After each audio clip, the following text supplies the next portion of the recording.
Hi, my name is Adam McNeil. This is my final video presentation for the Scout fundraising project that we did in our Professional Selling 2 class.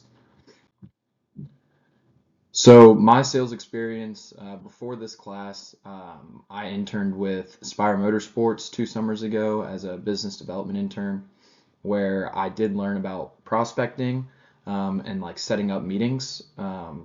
A lot of this was cold outreach to companies, not necessarily people, which I'll get into, but this project was more so reaching out to like specific individuals. This internship with Spire was more so focused around corporate partnerships and reaching out to companies about potentially sponsoring a NASCAR race team.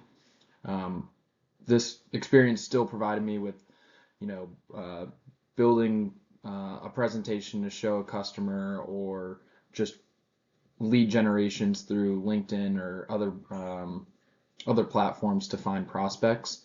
And then my most recent experience is with Mountaineer Sports Properties in Learfield, where I don't do it much on the sales side, but I do interact with customers. So it just provides a little bit of you know, experience as far as dialogue with partners and customers. So it provided me with, a little bit of know-how of creating emails and on the phone when you're talking with a partner, how to communicate and whatnot. So this project that we did in this class was for Scouts of America, also was known as the Boy Scouts. Um, Scouts of America or Scouting America gives an opportunity for children to attend camp and develop characteristics that will help prepare them to make ethical and moral choices over their lifetimes. This project particularly was focused around raising money for underprivileged and disabled children in and around the Pittsburgh area to be able to attend Scout Camp in Western PA at Laurel Highlands or in Southern West Virginia, closer down in near Beckley. So part of this project and part of this class was a lot focused on prospecting and the sales process. Prospecting is kind of the first part of that, obviously.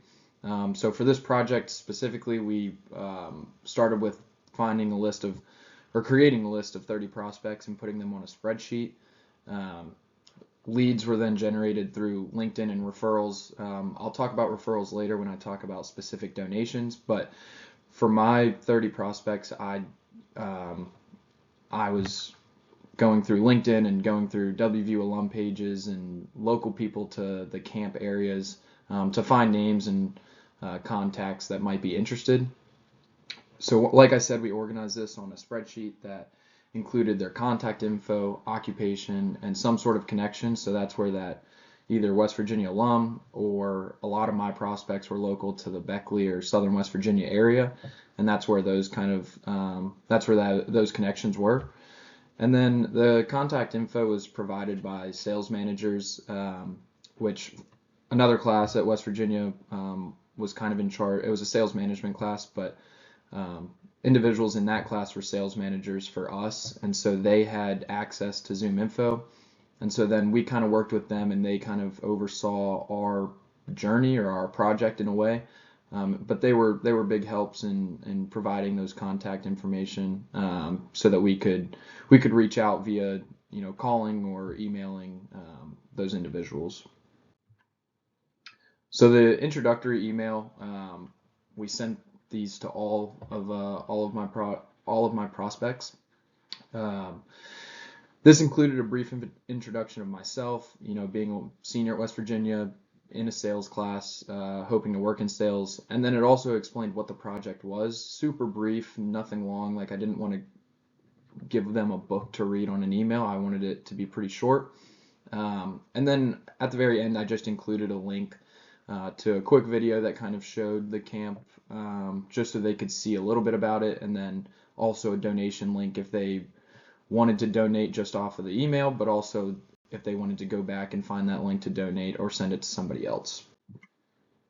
So cold calling obviously was a big part of prospecting. I called almost all prospects you briefly ask about them, just trying to build a like genuine conversation. You don't want to just get on and start talking all of a sudden about this project and asking them for money. So asking them about their career, where they're located, what made them go to West Virginia, things like that.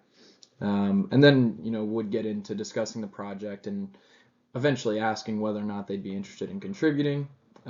If not, I made sure to ask if they knew anybody that would be interested, just because maybe it would give me a shot at another referral, which makes it easier to talk with and find people that are interested. So the follow-up, followed up with all these prospects that didn't respond to my initial email, would send them another email. This was also quick and shorter than the first one, just asking for, a quick 10 minutes of their time. I followed up with prospects that did donate, thanking them for their donations and their contributions. This was also an opportunity that I could ask them for more referrals, which I did when I was on the call with them, but it also gave me a chance to ask them for referrals through an email, and hopefully they could forward it along or send me a reply with a number or something like that. So overall thoughts, I've raised $350. One was through like my initial outreach, but then that call led to a referral, which was really nice. Made it for an easier conversation to have. I actually used a technique that was learned in class where we asked for the person that I was on the phone with at the beginning. I asked them to connect me through a group chat that he was in, where he could introduce me to this other individual. So it made it really easy to talk with them.